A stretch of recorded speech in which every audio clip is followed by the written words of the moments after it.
दोस्तों, असम की राजनीति में इस बार सबसे बड़ा भूचाल मचा हुआ है क्योंकि चुनाव नजदीक आते ही मुकाबला बन चुका है सीधा और खतरनाक। एक तरफ है बीजेपी का मजबूत किला और दूसरी तरफ है कांग्रेस का कमबैक प्लान। लेकिन असली सवाल यही है, क्या हिमंता बिस्वा शर्मा फिर से सत्ता में लौटेंगे या कांग्रेस इस बार असम में बड़ा उलटफेर कर देगी? AIUDF और क्षेत्रीय पार्टियां किसका खेल बिगाड़ेंगी? आज की इस वीडियो में हम आपको दिखाएंगे असम इलेक्शन ओपिनियन पोल सर्वे, सीटों का अनुमान, वोट शेयर और जनता का मूड। वीडियो को अंत तक जरूर देखिए क्योंकि आखिरी में बताएंगे वो 5 सीटें जो असम का चुनाव पलट सकती हैं। असम में कुल सीटें कितनी हैं आई बताते हैं। दोस्तों, असम विधानसभा में कुल 126 सीटें हैं। सरकार बनाने के लिए किसी भी पार्टी को 64 सीटों का जादुई आंकड़ा पार करना होगा। अब बात करते हैं सबसे बड़े सर्वे की, सीट ओपिनियन पोल प्रेडिक्शन की। BJP plus alliance plus NDA दोस्तों 60 से 75 सीटें लेने का अनुमान है। वहीं दोस्तों कांग्रेस की बात करें तो 35 से 50 सीटें ले सकती है। AIUDF 5 से 12 सीटें इसके खाते में जा सकती हैं। अदर पार्टी इंडिपेंडेंट पार्टी खाते में 0 से 5 सीटें, एक आध सीट जा सकती है। यानी मुकाबला टाइट है, लेकिन NDA को अभी भी हल्की बढ़त मिलती दिख रही है। जनता की मूड की बात करें तो अगर वोट शेयर की बात करें तो बीजेपी अलायंस 41 से 45% वोट ले सकती है दोस्तों, यानी कि ज्यादातर चांस असम में बीजेपी पार्टी के मुख्यमंत्री बनने के हैं। कांग्रेस की बात करें तो 30 से 34% वोट, AIUDF 9 से 12% वोट और अदर पार्टी 3 से 6% वोट काट सकती है। दोस्तों ये आंकड़ा बता रहा है कि असम में बीजेपी का वोट बैंक दोस्तों ये आंकड़ा बता रहा है कि असम में बीजेपी का वोट बेस बहुत मजबूत है, लेकिन कांग्रेस भी धीरे धीरे वापसी कर रही है। बात करते हैं सीएम फेस की। अब सबसे बड़ा सवाल, अगर आज चुनाव हो जाए तो सीएम कौन बनेगा? हिमंता बिस्वा शर्मा 48% चांस है इनके बनने के।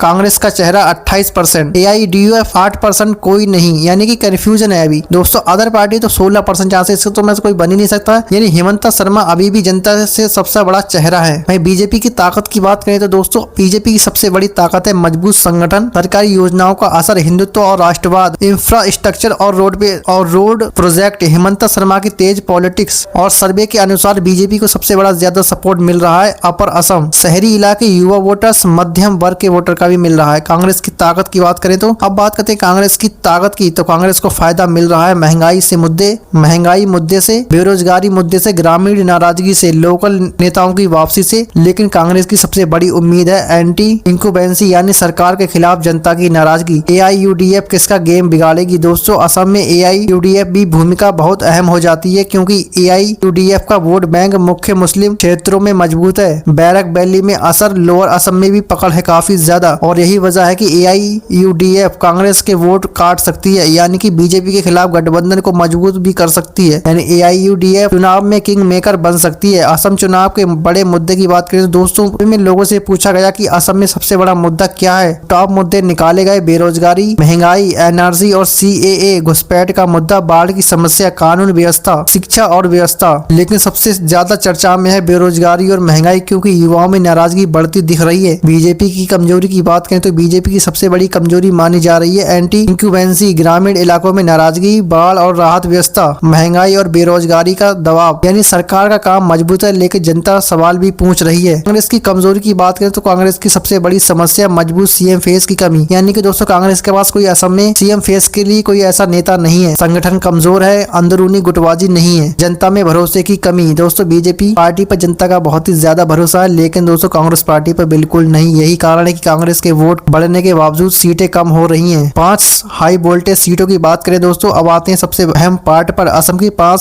सीटें जो चुनाव पलट सकती हैं। पहली सीट की बात करें तो धोमाजी इलाके की जो सीट है वो भी काफी ज्यादा चर्चे में रहती है। जोराहट, नौगमा, नगांव, सिलचर, धुबरी। दोस्तों इन सीटों पर जो पार्टी बढ़त बनाएगी वही पूरे असम चुनाव का ट्रेंड करेगी। सर्वे के अनुसार अगर NDA 65 के पार गया तो सरकार फिर से बीजेपी की बनना तय है, लेकिन अगर कांग्रेस 45 से 50 तक पहुंच गई और AIUDF ने मजबूत प्रदर्शन किया तो असम में हंग असेंबली भी हो सकती है। यानी चुनाव के बाद गठबंधन, निर्दलीय समर्थन और बड़ा राजनीतिक खेल सब देखने को मिल सकता है। तो दोस्तों असम में इस बार चुनाव सिर्फ सत्ता का नहीं, ये चुनाव है हिमंता बिस्वा शर्मा की लोकप्रियता का, कांग्रेस के कमबैक का और AIUDF के प्रभाव का। अब देखना ये होगा कि असम की जनता किसे चुनेगी। अब आपकी बारी, कमेंट में बताइए आपके हिसाब से असम में सरकार कौन बनाएगी, बीजेपी, कांग्रेस, AIUDF। वीडियो पसंद आए हो तो लाइक करें और सब्सक्राइब करें, बेल आइकन प्रेस कर दें क्योंकि हम लाते हैं सबसे तेज इलेक्शन अपडेट और ब्रेकिंग न्यूज। जय हिंद।